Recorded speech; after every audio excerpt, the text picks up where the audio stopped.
দুই নাবালিকা কন্যা আহত হওয়ার পিছনে কি লুকিয়ে রয়েছে তা পুলিশ তদন্ত করছে। পুলিশ জিজ্ঞাসাবাদের জন্য এক যুবক দুই যুবতীকে নিয়ে যায় থানায়। দুই গাড়ির মুখোমুখি সংঘর্ষে আহত আসামের দুই নাবালিকা কন্যা। ঘটনার বিবরণে জানা যায়, রবিবার দুপুরে আগরতলা থেকে উদয়পুর মাতাবাড়ির উদ্দেশ্যে রওনা দেয় চারজন কন্যা সহ এক যুবক।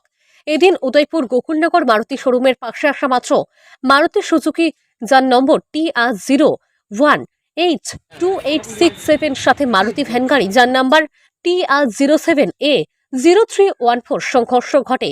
এতে আহত হয় দুইজন নাবালিকা কন্যা। খবর দেওয়া হয় উদয়পুর অগ্নি নির্বাপক দপ্তরকে। ঘটনাস্থলে এসে আহত দুই নাবালিকাকে উদ্ধার করে গোমতী জেলা হাসপাতালে নিয়ে যাওয়া হয়। গোমতী জেলা হাসপাতালে কর্মরত চিকিৎসক বিভিন্ন প্রাথমিক চিকিৎসা করার পর দুই নাবালিকা কন্যাকে ছেড়ে দেয়। আহত নাবালিকা কন্যার নাম জানা যায় লক্ষ্মী মণি মুন্ডা, বয়স 18, আর অপরজনের নাম রুবিনা মুন্ডা, বয়স 17। অপরদিকে রাধাকিশোরপুর থানার পুলিশ যান দুর্ঘটনার খবর পেয়ে ঘটনাস্থলে ছুটে যায়। সেখানে গিয়ে দেখতে পায় দুই নাবালিকার সাথে আরো দুইজন মহিলা কন্যা এবং একজন পুরুষ রয়েছে যার নাম সজল নমো, বাড়ি আগরতলা বলে জানা যায়। এদিকে মারুতি ভ্যান গাড়ির চালক জানান, নাবালিকা কন্যাগুলিকে আগরতলা কাঁঠালতলি থেকে নিয়ে আসছিলেন মাতাবাড়ির উদ্দেশ্যে। পুলিশের সন্দেহ হওয়াতে সজল নমো সহ লক্ষ্মীমণি মুন্ডা, রুবিনা মুন্ডা সহ আরো দুইজন যুবতীকে থানায় নিয়ে আসেন।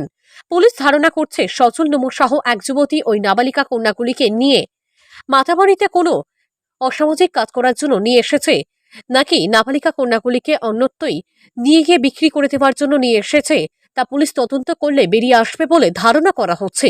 তবে কেন আসাম রাজ্য থেকে পরিবারের কাউকে কিছু না বলে প্রথমে আগরতলা পরে উদয়পুরে নিয়ে এসেছে তা নিয়েও উঠেছে ধোঁয়াশা। যে জায়গায় উদয়পুর মাতাবাড়িতে প্রতিনিয়ত বিভিন্ন হোটেলে চলে অবৈধ দেহ ব্যবসা, নাকি মাতাবাড়ির হোটেলের জন্য অবৈধ দেহ ব্যবসার জন্য নিয়ে এসেছে ওই নাবালিকা কন্যাগুলিকে তা নিয়েও উঠেছে ধোঁয়াশা। Bureau report, Shyamali Tripura. অমিত সরকার, বাড়ি কোন জায়গায়? রানীখামার, আগরতলা রানীখামার। কি গাড়ি ছিল তোমার? মারুতি ভ্যান। কত নম্বর? ভাই তোমার গাড়ির নাম্বার জানো না? আমি তো বাইরে গাড়ি তো কি ছিল ঘটনাটা?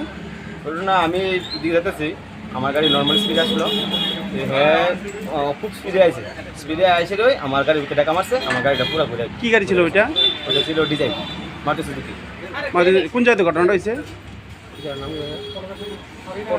মারুতি শোরুমের সামনে? শোরুমের সামনে? শোরুমের সামনে। কোন সময় ছিল ঘটনাটা? এই তো 10 মিনিট। কেউ আহত হয়েছে কেউ? না আহত হচ্ছে না, ব্যথা পাইছে। গাড়িগুলি কারো ক্ষতি হয়েছে? হ্যাঁ আমার গাড়ি ক্ষতি হয়েছে। তোমার গাড়ি ক্ষতি হয়েছে আর অন্য গাড়ি? এই গাড়ি ক্ষতি হয়েছে। দুনো গাড়িটাই ক্ষতি হয়েছে না? আমার স্পিড তোর কত এটা গাড়ি নাম্বার? 2867। পুরো নাম্বারটা কত? 01H2867। 2867। এই কি হয়েছিল ঘটনাটা? ঘটনাটা মানে একটা গাড়ি থেকে আমার হাতে ডাইনি দিক থেকে উদয়পুর থেকে আগরতলা দিয়ে যেতে আছে, আর আমরা আগরতলা থেকে উদয়পুর থেকে সাবরুম দিয়ে যেতে আসছি। যাওয়ার পর সেই গাড়িটা আমার ডাউনি মারানোর লগে লগে আমি গাড়িতে বাস থেকে এসে আমি বাম দিকে টার্ন করছি, স্টিয়ারিং কাটাইছি, কাটানোর লগে লগে মারুতিটা একটা মারুতি আমার সামনে আসলে মারুতিটা বাইরে লেগে মারুতিটা ঘুরে গেছে, ঘুরা বসা লাগবে, সেটা আমার গাড়িটা বাইরে গিয়েছে। গাড়ি দুটোই ক্ষতি হয়েছে না? দুটোই ক্ষতি হয়েছে। আর তোমার গাড়িতে প্যাসেঞ্জার কি ক্ষতিগ্রস্ত হয়েছে? না, আমার গাড়িতে ক্ষতি ফায়ার সার্ভিস নিয়ে গেছে যে? ওইটা ওই মারুতি গাড়িতে প্যাসেঞ্জার ক্ষতিগ্রস্ত। কয়জন তারা? তারা 3-4 জন আসছিল মহিলা। মানে নিচে কয়জন? 2 জন অসুস্থ হয়েছে। 2 জন অসুস্থ হয়েছে। আর তোমার গাড়ি কারোর কোনো ক্ষতি হয়েছে না? কি নাম করছে তোমার? আমার নাম প্রসেন বিশ্বাস, বাড়ি কোন জায়গায়? বাড়ি আগরতলা। আগরতলা। কোন জায়গায় ঘটনাটা হয়েছে? আমি তো গোকুলপুর। আমাদের অফিসে একটা কল আসছে, গোকুলপুর মারুতি শোরুমের কাছে দুটা গাড়ির সংঘর্ষ। একটা হলো মারুতি সুজুকি স্টোরেজ আর একটা হলো মারুতি।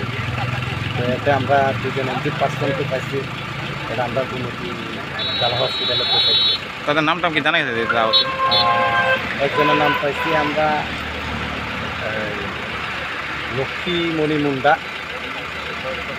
বয়স 17, আর একজন পাইছি আমরা আপনার রবিনা মুন্ডা, বয়স 17-18 হবে। তাদের কি কুমুদি জেলা হাসপাতালে? গোমতী জেলা হসপিটালে আমরা পাঠিয়েছি।